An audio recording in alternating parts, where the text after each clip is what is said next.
Pues bueno, sean bienvenidos todos. El día de hoy pues vamos a seguir trabajando y hablando acerca de la cocina latinoamericana, específicamente pues hablando acerca de la gastronomía de Uruguay.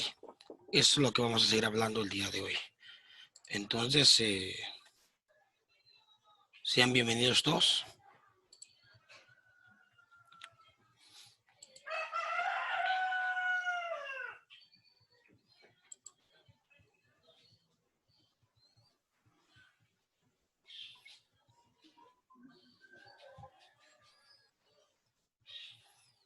Buen día, Eduardo. Buen día, Maco. Buen día, Samuel. Bienvenidos. Buenos días, chef. Sean bienvenidos. Vamos a dar un Buen par día, de chef. minutitos más y vamos a dar inicio. Gracias.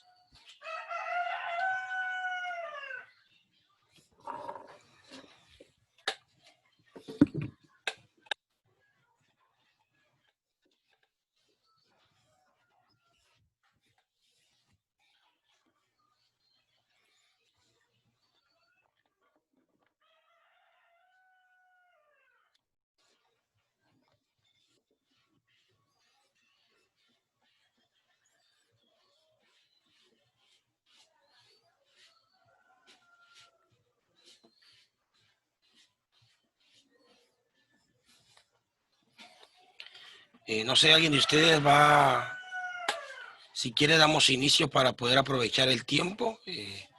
Sean bienvenidos todos. Entonces, si gustan, pues vamos a iniciar. Cualquiera de ustedes puede iniciar. Al final de cuentas, pues el objetivo es que todos vamos a participar el día de hoy. El día de hoy, pues la actividad, acuérdense que es pues que ustedes pues hayan indagado, investigado y aprendido acerca de dos platillos preponderantes o representativos de la gastronomía de Uruguay, y posteriormente pues que nos vengan a contar acerca de ellos. Pues nos pueden hablar de sus ingredientes, podría ser parte de su historia, podría ser parte, en este caso, pues de su preparación, no sé, datos interesantes o relevantes del mismo. Entonces, no sé si alguien de ustedes quisiera empezar, pues les damos la oportunidad para que inicie. Yo, chef, yo voy a empezar. Por favor, ¿se acuerdan que les dije que en el chat, pues, que cuando le toca exponer, pues prendemos nuestra cámara y exponemos, y luego, pues ya terminamos de exponer, la apagamos? Gracias.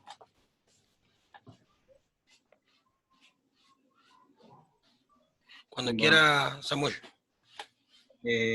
yo les voy a exponer lo que es un postre, ¿De acuerdo? lo cual es el postre chajá, que es uno de los platillos típicos de Uruguay. Dice que el postre chajá fue inventado por Orlando Castellano, que él era un propietario de la confitería de las familias.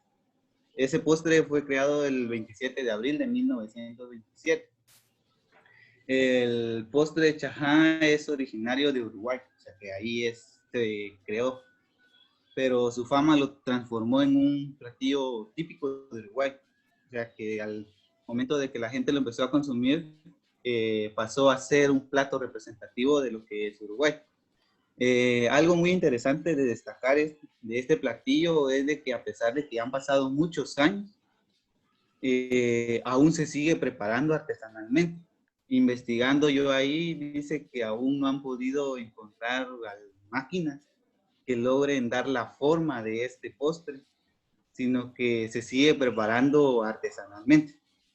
La explicación es que no se han podido reemplazar las manos del hombre por una máquina que logre armarlo manteniendo su forma tradicional.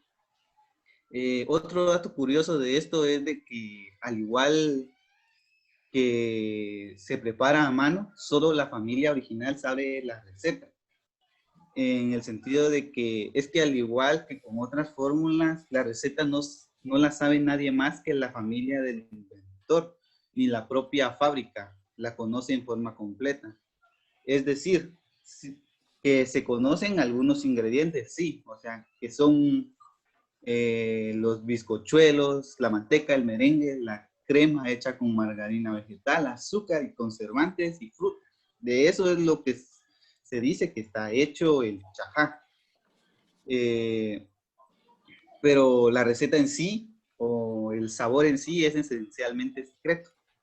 Se dice también que su nombre chajá se debe a la de un ave natural de América del Sur, siendo uno de los países de Uruguay donde se le ve más con frecuencia, ya que habita en lugares de poca elevación, preferentemente cerca de depósitos de agua dulce, a orillas de lagos y lagunas y pastizales. Eso fue lo que investigué ellos acerca del postre chajá.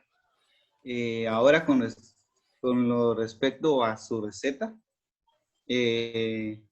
esta receta que voy a dar ahorita es para 15 porciones, lo cual son un bizcochuelo de 26 centímetros de diámetro, que son los ingredientes, una plancha de merengue, una lata de durazno en almíbar, 3/4 de litro de crema de leche, 3 cucharadas de azúcar impalpable, 3 claras y media taza de azúcar.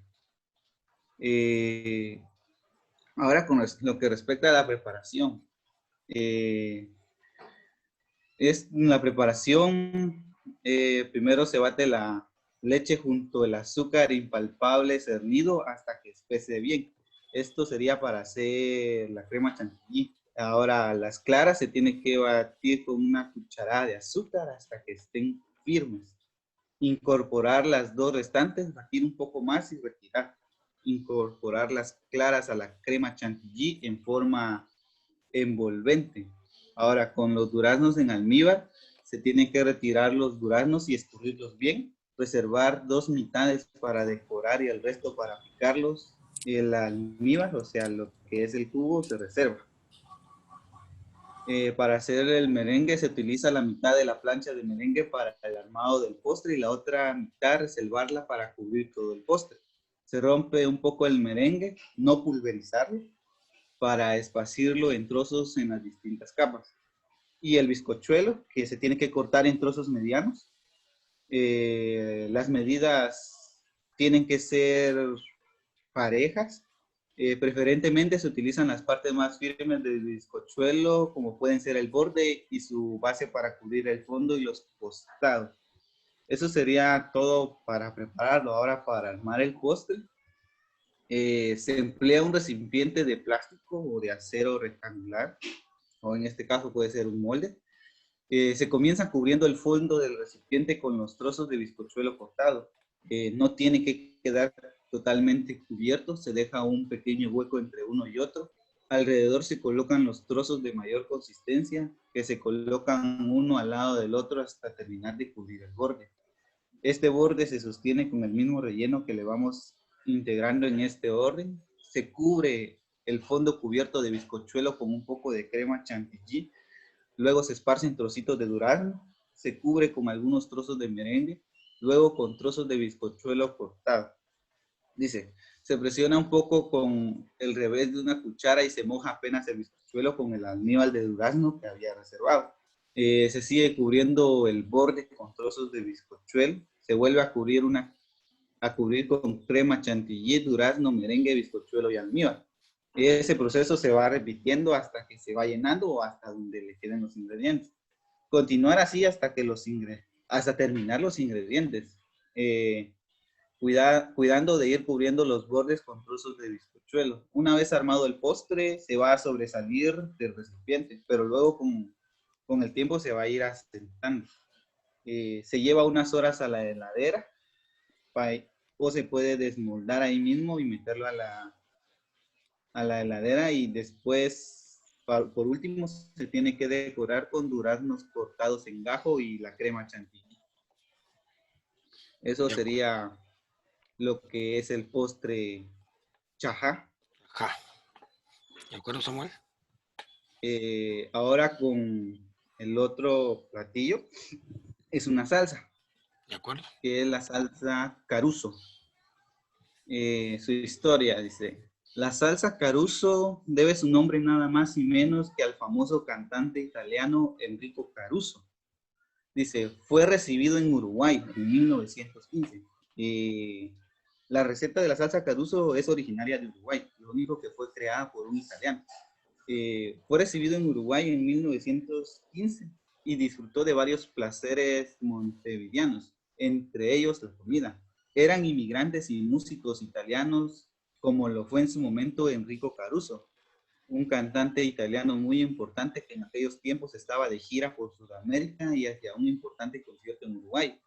Esto sucedió a principios del siglo XX, más precisamente en el año 1915. La llegada de este cantante italiano generó mucha expectativa y para darle la bienvenida y un buen agasajo, el propietario de un restaurante decidió elaborar una salsa muy especial en honor a este cantante. Esta salsa sería un homenaje a dicho cantante. Por esta razón, este se dedicó a crear una salsa con ingredientes italianos, mezclando lo mejor de la gastronomía italiana, mezclando queso parmesano, champiñones, crema de leche, jamón y otros ingredientes.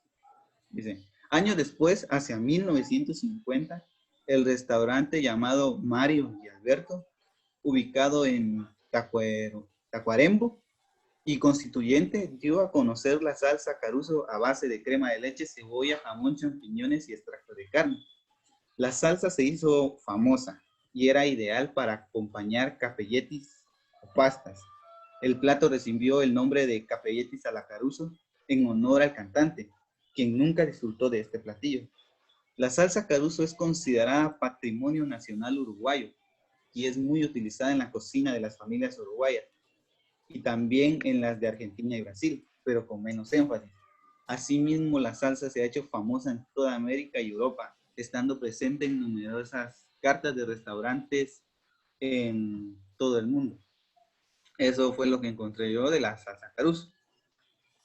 Ahora con respecto a su receta, esta receta está hecha para 5 personas, lo que respecta solo a la salsa, lo cual es media taza de manteca, media taza de champiñones, una cebolla, 2 cucharadas de harina, una taza de leche, una taza de crema doble, 200 gramos de jamón picado y 100 gramos de queso rallado, una cucharada de extracto de carne. La preparación es corta, no es tan difícil. Dice que primeramente se tiene que derretir la media taza de manteca, luego dorar los champiñones y la cebolla. A esa preparación se le va a agregar la harina, revolviendo bien, luego el extracto de carne, la leche y la crema doble. Cocinar hasta que espese y agregue el jamón y el queso y ya está listo. Y se puede disfrutar con unas pastas. ¿De acuerdo, Samuel? Eso serían mis 2 recetas que encontré. ¿De acuerdo? El postre, la chaja y la salsa Caruso. Salsa Caruso. Gracias. Muy Ujú. amable, Samuel. No sé quién va a continuar.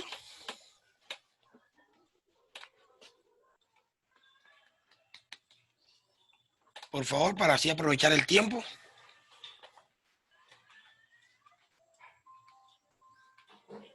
Marcos.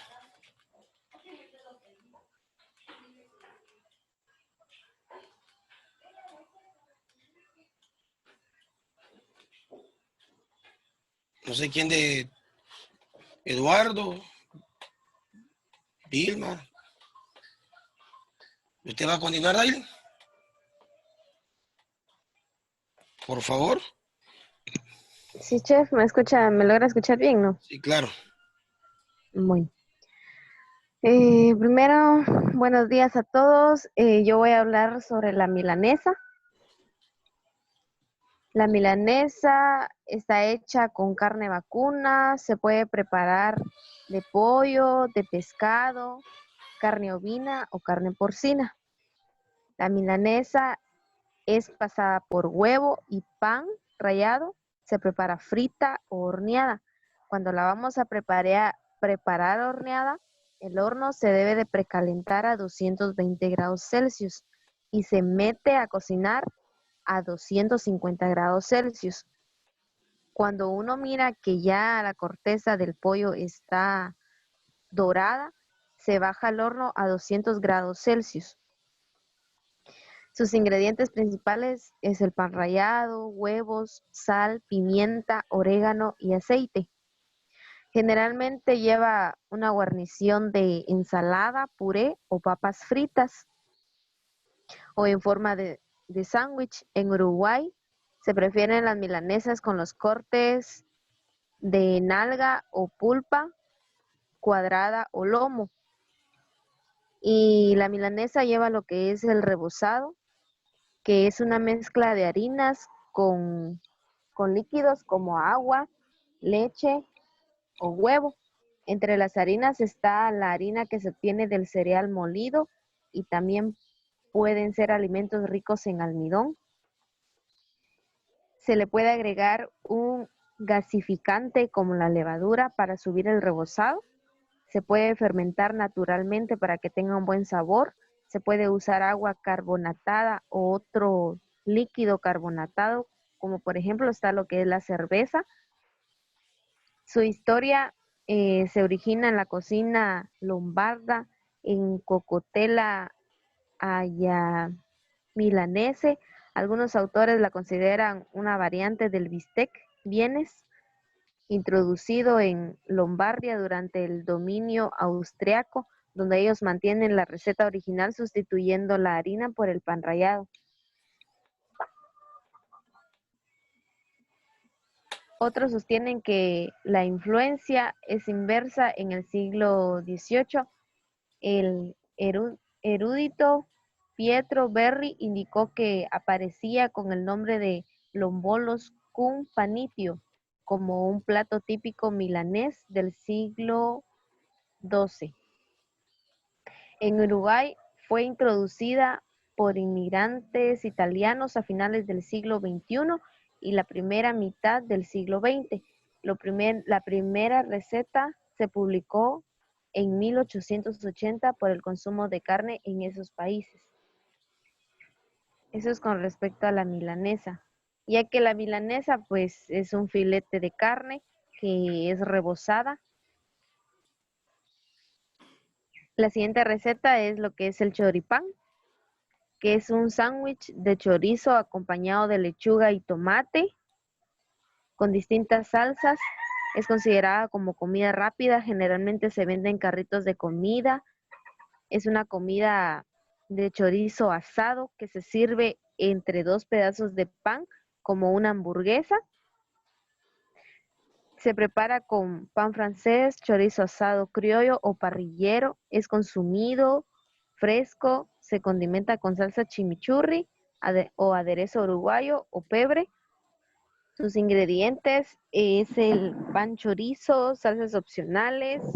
Su historia es que en la región del Río de la Plata, el origen del choripán se remonta a mediados del siglo XXI, cuando en las zonas rurales los gauchos argentinos realizaban asados por motivos de una celebración. Se dio inicio el hábito de comer el chorizo dentro de un pan, convirtiéndose en un plato tradicional durante los partidos de fútbol y de los asados familiares. Se encuentra en el menú de restaurantes y bares, pero su consumo son parrillas montadas sobre carritos ambulantes que se encuentran comúnmente por las calles. Esas son mis recetas, chef. De acuerdo, Daily. Gracias, muy amable. No sé, ¿alguien más va a continuar? Está Marcos, está Eduardo, Vilma, Juanito, Javier, Álida, no sé, ustedes me dicen. Voy aprovechando el tiempo.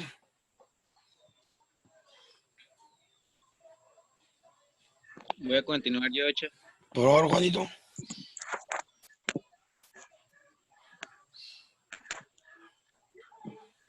Buenos días a todos. Yo voy a exponer lo que es el pancho uruguayo. Se le denomina pancho a un sándwich con una salchicha Frankfurt. ¿Qué es la salchicha Frankfurt? Es una salchicha hecha de carne de cerdo embutida en una tripa natural de origen de oveja. El sabor de la salchicha tiene un sabor ligero ahumado. Esta salchicha es servida y se sirve en un pan de forma alargada, conocido como pan de Viena, cuyo pan es suave, fino y esponjoso con un ligero sabor a dulce. Este pan es cortado longitudinalmente. El pancho suele llevar distintos aderezos como ketchup, mayonesa, salsa golf o aderezo a base de mostaza. También existe un pancho llamado el porteño. A diferencia del pancho que acabo de mencionar, este pancho porteño lleva jamón en vez de la salchicha. Y también lleva queso gratinado. Existe otra clase de salchicha con la que se puede sustituir el Frankfurt, que es la salchicha húngara, solo que esta salchicha es más picante que la Frankfurt y es cocida a la plancha y la Frankfurt pues es servida. ¿Dónde nació el pancho? Pues hay dos versiones. Una versión es donde se creó la salchicha, que es de Alemania, la salchicha Frankfurt, y la otra versión es sobre un dueño de un bar. El dueño pues se llamaba Anton y él empezó a servir pequeñas porciones de vienesa, pero los clientes se quejaban de que pues era demasiado caliente para consumirlo, para tenerlo en la mano. Vino él y lo empezó a servir en cubiertos, pero él sentía que se perdía la gracia de estar comiéndolo con la mano. Entonces decidió cambiar los cubiertos por guantes, pero los clientes se robaban los guantes, ya no lo devolvían. Entonces él se abogó a su hermano, cuyo hermano era panadero, y entonces el hermano le sugirió que la salchicha lo pusiera en un... Y vino el hermano y creó el pan, que es el pan vienesa. Este pan tenía la capacidad de cubrir o sostener la salchicha, ya que era un pan alargado y mantenía el calor de la salchicha. Esta es el pancho. Y también voy a exponer lo que es la pizza uruguaya. La pizza uruguaya llegó a partir de los años 1830, a finales del siglo XIX. Los ingredientes italianos empezaron a abrir las primeras pizzerías con hornos de leña y también se solía vender en puestos ambulantes. En los años 1930 surgió la pizzería al tacho, una pizza sin tomates recubierta de varios quesos, inventada por el pizzero italiano Angelo Nari. En el restaurante Tessende también existen otras variedades como la pizza a la pala o pizza a la piedra, de forma rectangular, o la llamada figaza, hecha con masa de pizza, aunque sin salsa de tomate y cuyos ingredientes principales son las cebollas y el morrón.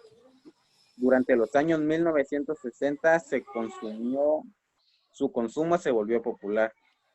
Existen diferentes tipos de pizza, como por ejemplo la pizza mozzarella, como bien su nombre lo dice, es una pizza cubierta con demasiado queso mozzarella. La pizza margarita o caprese, esta contiene tomates, albahaca y mozzarella, servida con aceitunas.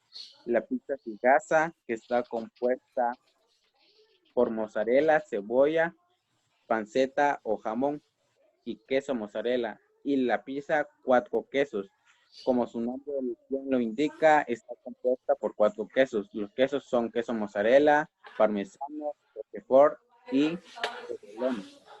Y por último está la pizza a la pala, denominada así porque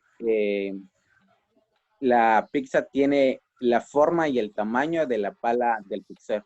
Solamente chef. Gracias, muy amable, Juanito. ¿Y quién más?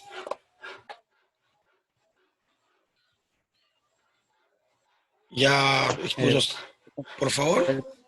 Voy a continuar. Gracias, Eduardo, muy amable.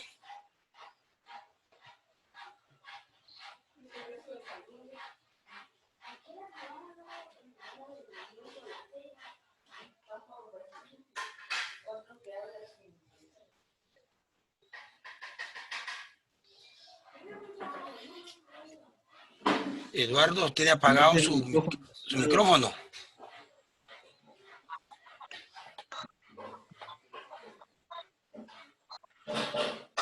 Muchas.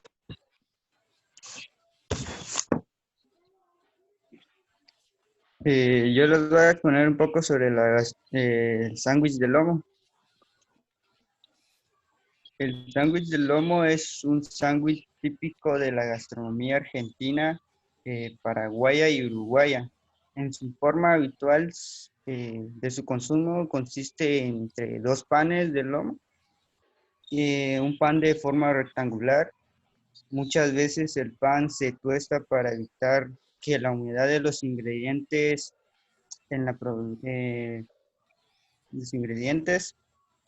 logren mojar el pan para que así tenga una consistencia más suave, porque a la hora de que se tuesta, pues los jugos de los ingredientes suelen mojarlo. En la provincia de Santiago del Estero se destaca una gran variedad propia del sándwich. En su cuya preparación se utiliza un pan especial conocido como sanguchero. Es una mezcla entre el pavete y el pan francés, el mismo que se utiliza para el sándwich de una milanesa local. Este pan también es tostado ligeramente en instantes antes de la preparación del sándwich, así dándole una consistencia crocante a la hora que es tostado. Y hablando un poco sobre su historia, el sándwich de lomo, pues fue una creación del chef Jordi. Nació como una solución del exceso de carne, ya que fue una mezcla entre proteína y vegetales para una mejor alimentación más sana, para no tener un consumo tan grande de exceso de grasa. Pues hablando un poco sobre sus ingredientes, se utilizan pues lo que es 500 gramos de lomo fino de res, 3 cucharadas de mostaza, una pizca de sal, 2 cucharadas de salsa inglesa, una pizca de pimienta negra, media taza de mayonesa, un cuarto de salsa de tomate, 5 unidades de pan, que es el pan que mencioné, 5 unidades de lechugas y 5 tajadas de tomate cherry, 3 cucharadas de néctar de naranja y una unidad de pepino. En su preparación para la carne, pues se sazona el lomo con mostaza, salsa inglesa, sal y pimienta. Y el horno tiene que tener un rango entre los 180 grados centígrados para que el lomo pues logre tener una consistencia dorada. Pues una vez listo, lleva al horno para terminar en una cocción entre los 20 minutos. Para el aderezo, cuando está lista la carne, pues se enfría y con rebanadas delgadas se prepara el aderezo mezclando salsas con el néctar de naranja.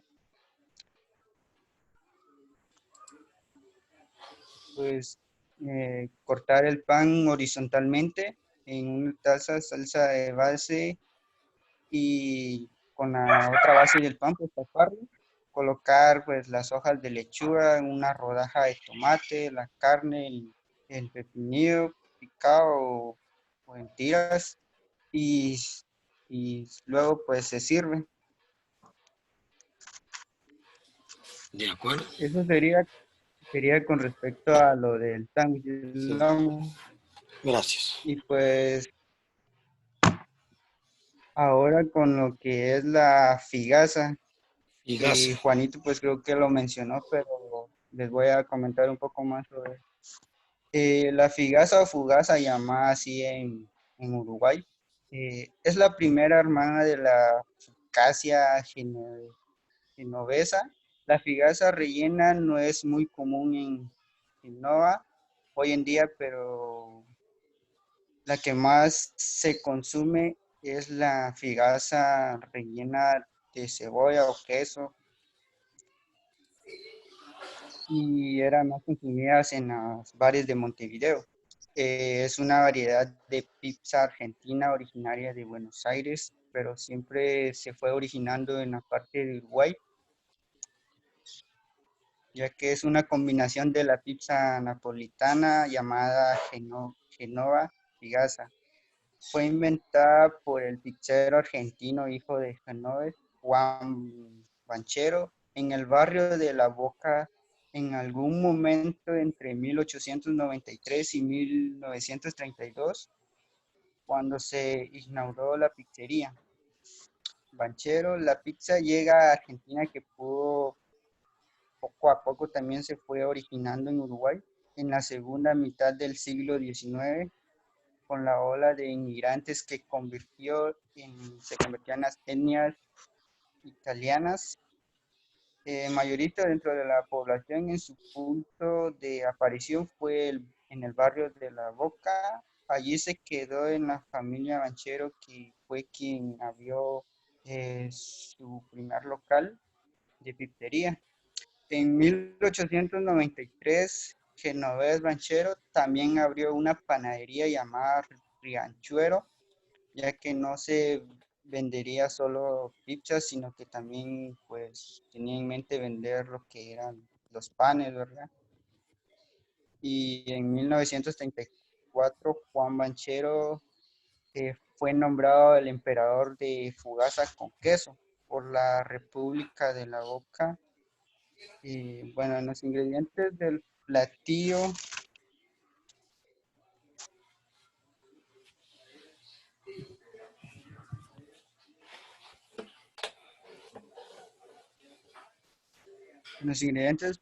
pues se utilizan 2 tazas de harina de trigo para la masa de la pizza, 2 tercios de agua, 3 cucharadas de aceite, 2 cucharadas de polvo para hornear, una cucharadita de sal, una media cebolla y orégano al gusto si uno desea.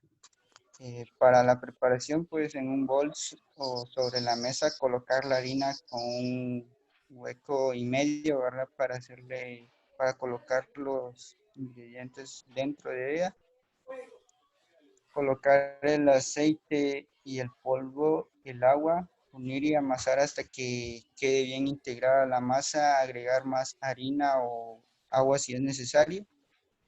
Mientras descansa la masa, pues se cortan las cebollas dependiendo del gusto de cada quien, pues se saltea un poquito con aceite y un poco de sal y pimienta y el orégano.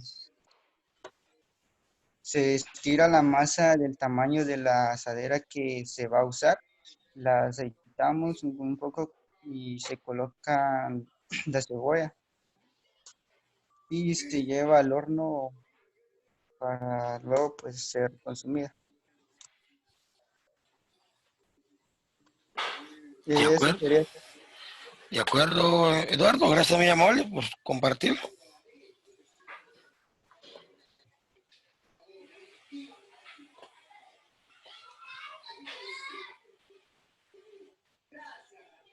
Voy a chef. Por favor, Anderson. Yo voy a hablar de la farinata. Es una especie de panqueque blando elaborado con harina de garbanzo y condimentos de romero, pimienta y sal. El origen de la farinata de garbanzo es muy antiguo, que datan del siglo XIII, la época en que los barcos eran impulsados por las fuerzas del viento y los brazos de los remeros.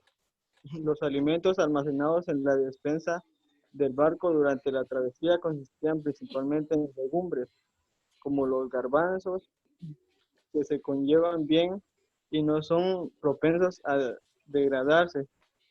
Durante la batalla de Meloria, que tuvo lugar en torno de 1264, uno de los barcos más grandes se vio embestido por una tormenta terrible y perdió muchos miembros de la tripulación.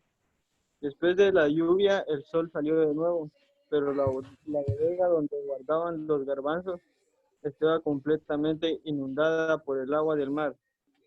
Los marineros, cansados y hambrientos, se comieron la patilla del garbanzo y agua, pero muchos de ellos se negaron a hacerlo. Después de unos pocos días, impulsados por el hambre, incluso cuando aquellos que habían sido reaciosos a comer la primera papilla de aspecto desagradable, se vieron obligados a hacerlos para sobrevivir.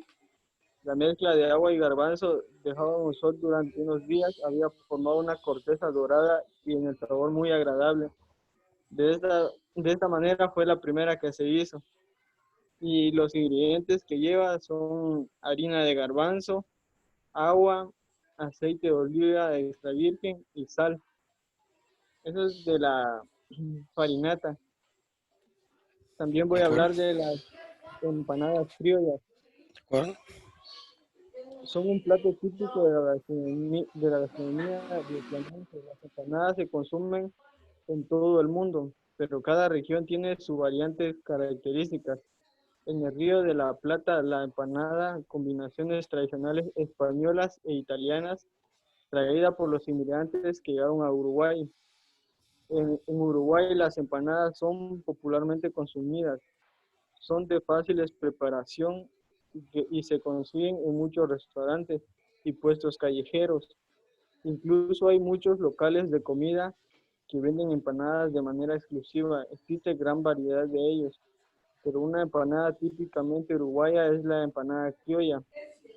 ¿Cuáles son los ingredientes de la empanada criolla? Lleva 500 gramos de harina, polvo para hornear, sal, grasa de animal, agua, carne picada, cebollas, huevos duros, perejil, pimentón, ajo, sal, solamente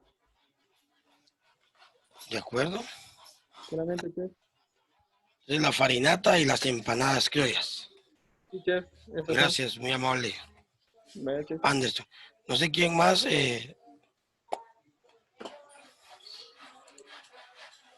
Continuar.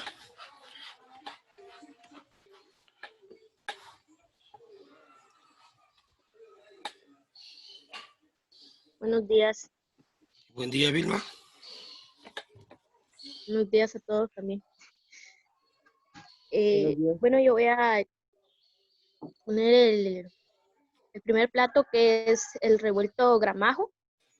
Es un platillo de Uruguay. Dice, esta irresistible receta combina sus ingredientes: papas fritas, jamón, cebollas salteadas, huevos desmenuzados y alberjas verdes. Dice que las porciones de este platillo son enormes y dicen que en unas versiones afirman que el creador de este platillo fue Arturo Gramajo, un coronel de a los 30 años. Lo que nos dice es que este platillo o la preparación de este plato debemos de cuidar mucho, porque debemos de ver que los ingredientes estén a punto, ¿verdad? Ni algo crudo ni algo quemado, sino que realmente los ingredientes tienen que estar a un solo punto. Esto es lo que es el platillo revuelto gramajo. El otro es de la pasta frola. Este nombre que se le da tradicionalmente a la tarta uruguaya es rellena de membrillo y decorada con largas franjas de pastelería, aunque es un gran desayuno. Por lo general se sirve por las tardes como merienda. Es típico de la gastronomía también de Argentina, Paraguay y Uruguay. Se compone de una masa cubierta de dulce membrillo, aunque también haya variantes con dulce de batata y de guayaba. Y también es adornada con tiras delgadas de la misma masa, dando forma de cuadricular.